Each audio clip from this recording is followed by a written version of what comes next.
Vendredi 4 juin les amis, salut à tous, j'espère que vous êtes en forme où que vous soyez, bienvenue comme d'habitude à la maison dans mon petit bureau pour ce Point Média épisode 122 sur YouTube. 4 parties aujourd'hui, 4 parties au programme avant ce week-end. La première, c'est le Barça. Il reste, on l'avait annoncé hier, Ronald Koeman, c'est donc officiel, reste entraîneur du FC Barcelone. C'est à la une de toute la presse catalane, vous pouvez l'imaginer avec des déclarations fortes du président Laporta. C'est le meilleur aujourd'hui pour le Barça. Le président Laporta est très clair, il assure qu'il n'y a eu aucune autre, je dis bien aucune autre négociation, ce sont les mots en tout cas du président Laporta. Il reste, vous le voyez, c'est le premier temps fort pour Ronald Koeman et pour Laporta. Le deuxième, il est en médaillon, il est ici, c'est Cruyff. Le fils Cruyff revient à Barcelone et on va en parler. C'est le deuxième gros coup du président Laporta.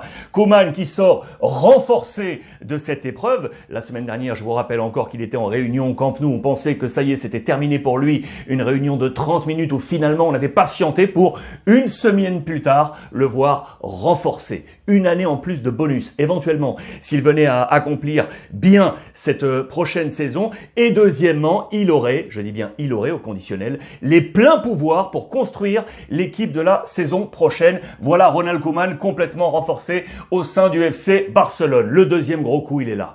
La famille Cruyff est de retour. Celui qui a le style, l'ADN Barça. Ça aussi, c'est un gros coup du président Laporta dans son projet. Vous le voyez, ça fait de nombreux mois maintenant que les deux hommes discutaient depuis que la candidature du président Laporta s'est mise en place. Il le voulait absolument dans son dispositif.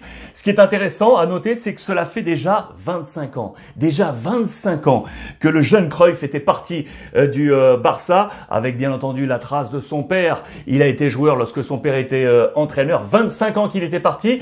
Il était du côté de la Chine là. Il va arriver le 1er août prochain pour s'incorporer à la direction sportive autour de Matteo Alemany. Voici le fils Cruyff, Jordi Cruyff, qui revient au FC Barcelone. C'est dans les colonnes également de AS, aux côtés du bras droit de Laporta, Rafa Yuste. Voilà qui est fait. L'organigramme se met en place côté FC Barcelone. Ça a été donc une grande semaine pour le Barça. Regardez, c'est la semaine des bilans dressés du côté de Marca. Laporta qui met une droite, qui met une directe, un coup de force là. En une semaine, 3 renforts avec le Kun Agüero, avec Eric Garcia de Manchester City et encore Emerson, le latéral revenu du Betis Séville, plus ces deux coups-là avec Koeman et Jordi Cruyff. 1, 2, 3, 4, 5. La semaine pleine du président Laporta. Ça nous amène maintenant à nous concentrer sur le mercato parce que ça y est, on est revenu au calme. On va pouvoir travailler sur la saison prochaine en marge de ces 3 premiers transferts. On nous parle de déséquilibre. C'est une question d'équilibre à retrouver côté FC Barcelone. Souvenez-vous de Ronald Koeman, ses déclarations il y a encore quelques jours qui disaient: on n'a pas le bon groupe. On n'a pas le bon groupe pour être compétitif. On va devoir travailler avec notamment de nombreuses sorties. Si l'ami Kun Agüero est arrivé, l'ami Braithwaite devrait sortir de ce Barça. 2 images symboles. Là, on nous détaille les entrées-sorties côté FC Barcelone à venir. On est en phase de démarrage du côté de cette projection Barça 2021-2022.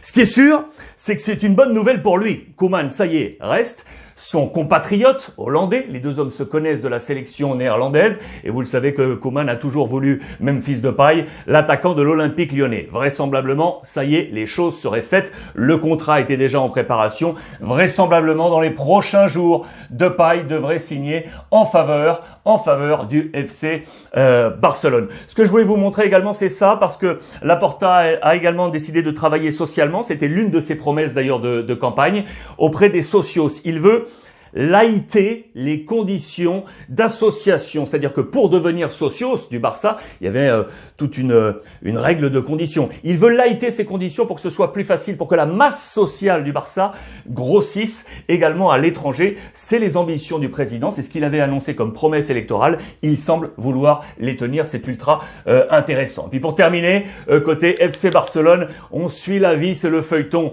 du Kun Agüero. Aujourd'hui, on nous parle de ce petit bonhomme qui est arrivé en Espagne avec tout d'abord en poche ce titre de champion du monde 2005. C'est là qu'il avait connu Lionel Messi. Les deux hommes sont là.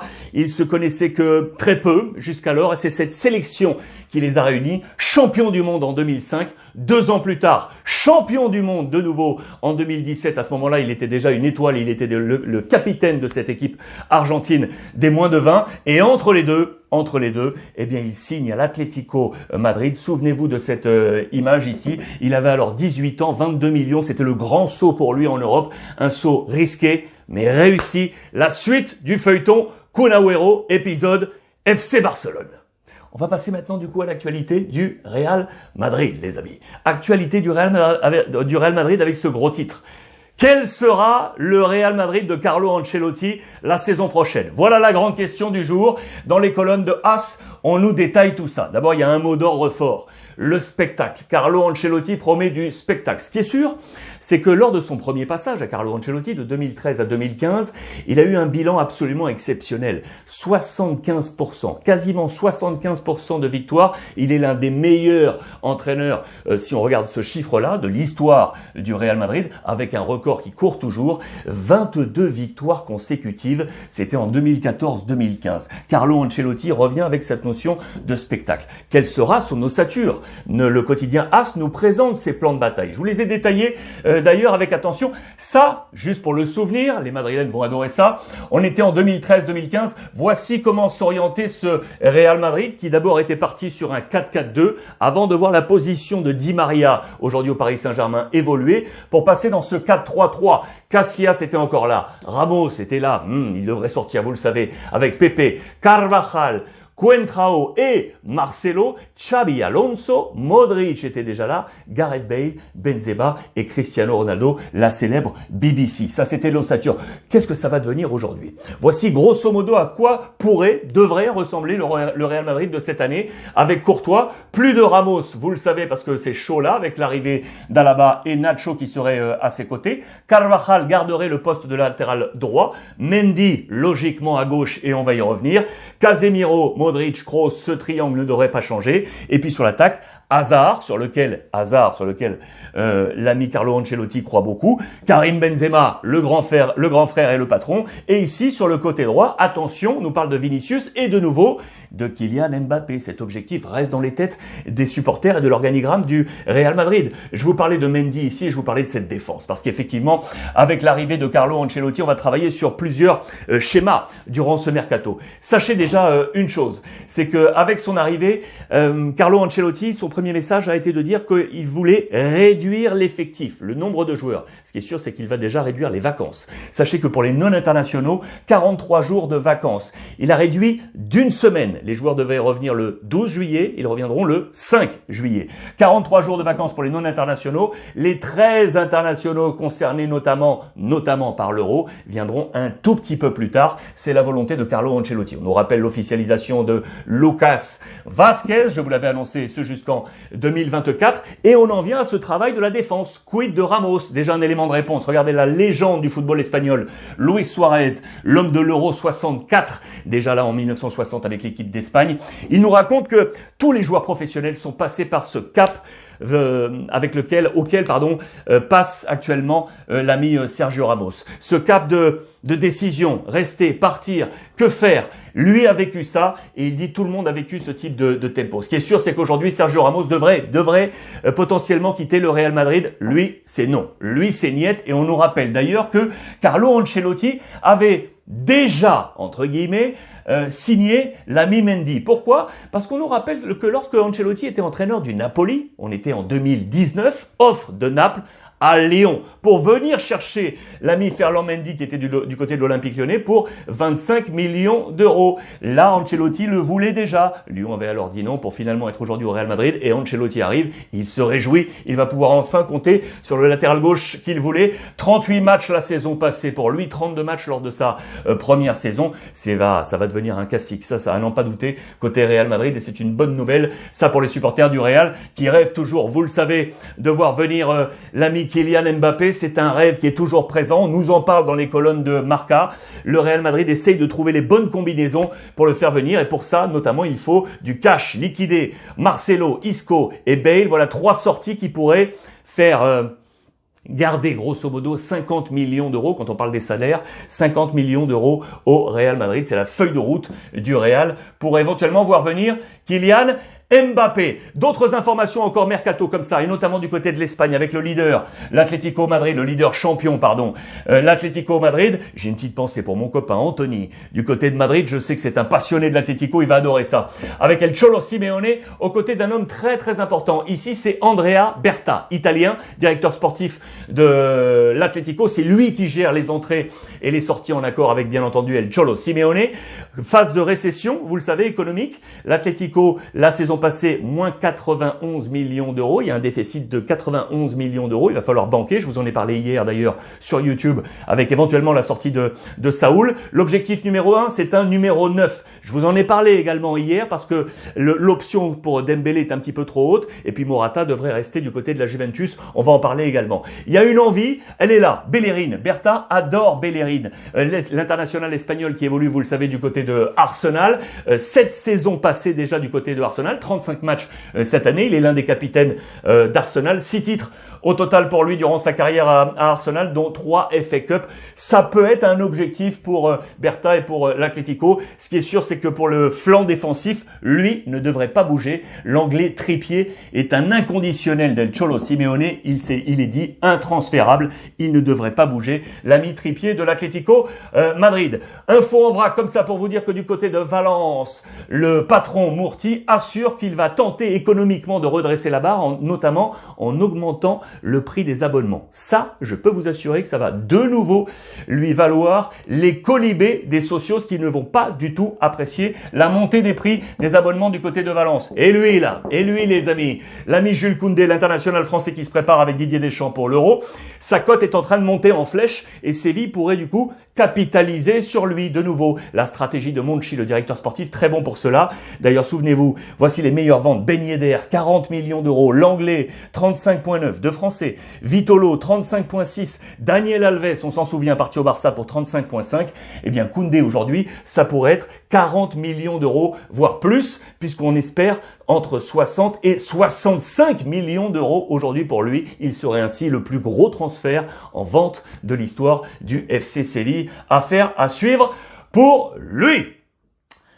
Je vous emmène maintenant en Italie, les amis. Je vous emmène maintenant en Italie avec là aussi énormément d'actualités. Alors, par où on va commencer? Il y a du Ibra avec un entretien exclusif. Et il y a ici une bataille de la Juve qui s'interroge pour savoir qui on va chercher. Du Icardi au Paris Saint-Germain ou du Vlahovic du côté de la Fiorentina. Les détails tout de suite. Avec tout d'abord l'affaire Ibra avec l'AC Milan. Très bon entretien de nouveau pour Zlatan Ibrahimovic qui va le dire. On va revenir plus fort. On va revenir encore plus fort. Parce qu'on était à la bataille pour le titre, vous le savez, l'Inter a finalement pris ça, le voisin, imaginez ce qui se passe dans la tête des supporters de l'AC Milan, lui le dit, je vais revenir plus fort, out ma blessure, je ne vais pas jouer cet Euro, vous le savez, et je vais revenir renforcé. Il parle de l'arrivée d'Olivier Giroud, il sera le bienvenu, Olivier Giroud, mais je le rappelle, il n'y a qu'un seul Dieu, et c'est moi. Voilà, comme d'habitude, l'ami Zlatan Ibrahimovic dans les colonnes de la Gazzetta dello Sport, côté Mercato Milan, avec toujours la volonté de garder le petit Brahim Diaz, conversation avec le Real Madrid, et la volonté d'aller chercher éventuellement Junior Firpo au Barça. Ça peut être intéressant. Je voulais vous montrer également la une du Corriere dello Sport avec l'information concernant Cristiano Ronaldo. Je vous en ai parlé ce matin sur Twitter. La Juve ne va pas fermer les portes. Elle ne va pas fermer les portes et on pourrait voir l'ami Cristiano filer au Paris Saint-Germain, le Qatar qui aimerait éventuellement en faire une égérie du Qatar 2022, la Coupe du Monde. Eh bien, attendez, si Mbappé quitte Paris, tout est possible pour aller au Real Madrid, eh bien, on pourrait voir Cristiano arriver au Paris Saint-Germain. C'est ce que nous disent nos confrères du Corriere dello Sport. La Juve, où l'ami Max Allegri, ça y est, travaille, vous le savez, de plein pied à la Continassa sur le projet prochain de la Juve. On devrait garder Morata, on devrait prolonger Chiellini et on devrait mettre un gros paquet sur Dybala, ossature de cette Juve 2021-2022. Allegri qui rêve de voir revenir son copain Pjanic, qui était l'un de ses maîtres d'œuvre lors de son dernier passage à la Juve. Il y a une sorte de nostalgie, vous le voyez ici. Miré Pjanic qui n'était pas dans les plans de Koeman qui reste, Pjanic devrait sortir et repartir du côté de la Juventus de Turin. Voilà ce qu'on nous annonce ici, du côté de l'Inter, justement. Voilà l'objectif. Emerson Palmieri de Chelsea. Attention parce que c'est un peu cher, on parle de 20 millions d'euros. Donc là, on est en train de jouer des coudes du côté de l'Inter Milan pour voir ce qu'on pourrait faire. Il y a également avec une option de Florenzi, vous le savez, libéré par le Paris Saint-Germain qui appartient actuellement à l'AS Roma. Mais il nous faut des sorties pour avoir de l'argent. En sortie, on nous parle de 3 hommes. Perisic, 32 ans, Kolarov, 35 ans et Ashley Young, 35 ans, des trentenaires qui pourraient sortir. Lui aussi, comme Allegri à la Juve, est au travail, ça y est, de plein pied physiquement, et ceux du côté de l'Inter. C'est Simone Inzaghi qui était présent là du côté de la Pinetina pour travailler sur la nouvelle formule de l'Inter Milan pour la saison prochaine. Lui, on est parti, c'est Conte, on nous l'a annoncé du côté de Tottenham. Coup de frein durant ces dernières 24 heures, vous le voyez ici. Pourquoi? Parce que il veut logiquement avoir des exigences sportives et financières sur quel sera le cadre de cette formation de Tottenham et notamment est-ce que Harry Kane va rester, oui ou non. Attention au coup de frein et du coup coup de frein également pour Paratici, vous le savez, directeur sportif de la Juve qui a connu Conte à la Juve, qui devait suivre Conte du côté de Tottenham. Là, il y a un véritable coup de frein. Ça, j'aime bien également à vous montrer en interne du côté de la Serie A italienne. Pippo Genin vous en informe, vous le savez, pardon, sur les réseaux sociaux. Regardez, il y a un bon coup à jouer là avec cet homme du côté de l'Atalanta, c'est Romero. Il y a Manchester United qui prépare une grosse offre pour lui à hauteur de 45 millions d'euros. L'Atalanta, c'est un peu comme le FC Séville. On va chercher des bons créneaux pour ensuite les revendre pleinement. Je pense notamment à Diallo, vendu à United déjà 40 millions. Je pense à Kulusevski qui avait été vendu à la Juve pour 35 millions ou encore Castagne, souvenez-vous, vendu à Leicester pour 25 millions. Les bons coups de l'Atalanta qui aurait déjà trouvé le successeur, ce serait le japonais, vous le voyez ici, Tomiyasu, qui arriverait en provenance de Bologne. Voilà le coup que pourrait réaliser Gasperini, l'Atalanta qui sera, vous le savez, en Ligue des Champions la saison prochaine. Coup également du côté du Napoli. Alors Spalletti, le nouveau coach, veut un géant au milieu de terrain. Pourquoi? Parce qu'il ne va pas conserver l'ami Bakayoko. Retour de prêt du côté de Chelsea, mais il pourrait repartir automatiquement à la Fiorentina. Pourquoi? Parce qu'à la Fiorentina, il y a Gattuso. Gattuso qui l'a fait venir à Naples, Gattuso qui l'avait eu à Milan. Gattuso l'adore. Alors peut-être un prêt du côté de la Fiorentina. En attendant, Spalletti cherche donc un géant. Il y a 2 options. Elles sont là les 2 options. Il y a Morten Torsby, le Danois du côté de la Sampdoria. Et il y a le Croate Thomas Basic des Girondins de Bordeaux, 1m90, 1m89, les gros bébés pour remplacer dans les camps du Napoli l'ami Bakayoko. Phase mercato rapidement pour vous montrer ça au Portugal, c'est que Weigl finalement serait sur le marché des transferts selon Benfica qui veut autour de 30-35 millions d'euros. Et puis pour vous signaler au Portugal d'ailleurs que les jeunes Portugais, les U21 sont en finale de l'Euro, victoire face à l'Espagne 1-0. Ils affronteront l'Allemagne en grande finale pour le Portugal dans cette Euro des jeunes. Enfin, les informations en France, et là aussi rapidement, notez dans ce passe-passe entre Lille et Nice, l'ancien niçois Vieira pourrait être du côté de Lille le futur coach. L'ancien lillois Galtier est attendu à Nice. Mais rien n'est encore fait sur cette place des mercatos. Et puis entretien très très bon dans les colonnes de l'équipe aujourd'hui avec David Guillon, l'ancien entraîneur rémois, qui nous parle de lui, de ce qu'il est, de ses ambitions aujourd'hui à la recherche de nouveaux postes. Très intéressant pour lui, David Guillon, sous les plumes de nos confrères de l'équipe. Rapidement également pour vous montrer ça du côté de l'Olympique de Marseille. Une arrivée également débauchée de Manchester United, c'est l'ami Mathieu Séquinger. Il était du côté de l'AS Nancy-Lorraine, c'est un ancien éducateur. Il a passé 5 ans à Manchester. Il sera l'homme fort du recrutement de l'OM. Voilà un homme très important dans le dispositif de Sampaoli. Et puis pour saluer les filles notamment du Paris Saint-Germain qui sont à 2 doigts, ça y est, du premier titre et succéder à l'hégémonie de l'Olympique lyonnais. Très bon papier autour de Olivier Echouafny, le coach qui pourrait apporter ce premier titre de l'histoire du Paris Saint-Germain au féminin. Il va quitter le club au terme de la saison, mais il pourrait le quitter avec ce titre de champion. C'est absolument fabuleux. Je voulais absolument terminer sur cette page. On file avec maintenant la page Euro. J-7 avant le démarrage de l'Euro, les amis, toutes les dernières informations, à commencer par l'Angleterre. Je vous l'avais annoncé hier, et oui, c'est tombé. Plus de Alexander-Arnold, blessé dans ce match, vous le savez, face à l'Autriche dans les dernières secondes. Lui qui était de retour alors qu'il était absent de la sélection en mars, on croyait beaucoup en lui et finalement, il est tombé blessé Pas d'euro pour lui. C'est un drame. Alexander Arnold, AA Agony. Vous le voyez, ces jeux de mots toujours à l'anglaise, avec sa photo qui est vraiment à la une de toute la presse. Broken, il est cassé, il est out pour Gareth Southgate, le sélectionneur. Et attention, parce qu'il n'est peut-être pas le seul. Wounded Lions, les Lions qui sont blessés parce que l'ami Maguire, le défenseur central de Manchester United, comme Ando Anderson de Liverpool, ces deux hommes sont en ballottage très favorable. Ces deux hommes pourraient eux aussi manquer l'intégralité de l'Euro. Attention, Southgate est au plus mal. Les amis du côté de la sélection anglaise. L'Italie, là aussi il y a un homme qui est tombé, c'est Sensi, le milieu de terrain de l'Inter, et il va être remplacé du coup par Matteo Pessina de l'Atalanta. C'est lui qui prend cette place. L'Italie qui joue ce soir un dernier challenge face à la République tchèque, l'un des derniers challenges en préparation de l'Euro pour Mancini. Il y a une petite hésitation là sur le flanc droit avec Berardi et Chiesa. Vraisemblablement, Berardi serait en pole position pour prendre ce flanc droit. On verra tout ça ce soir et débrief demain avec la sélection italienne. L'Espagne joue également ce soir, c'est face au Portugal. C'est un énorme test face à Cristiano Ronaldo qui retrouve les Espagnols de coquet comme un symbole. En page intérieure, on nous montre ça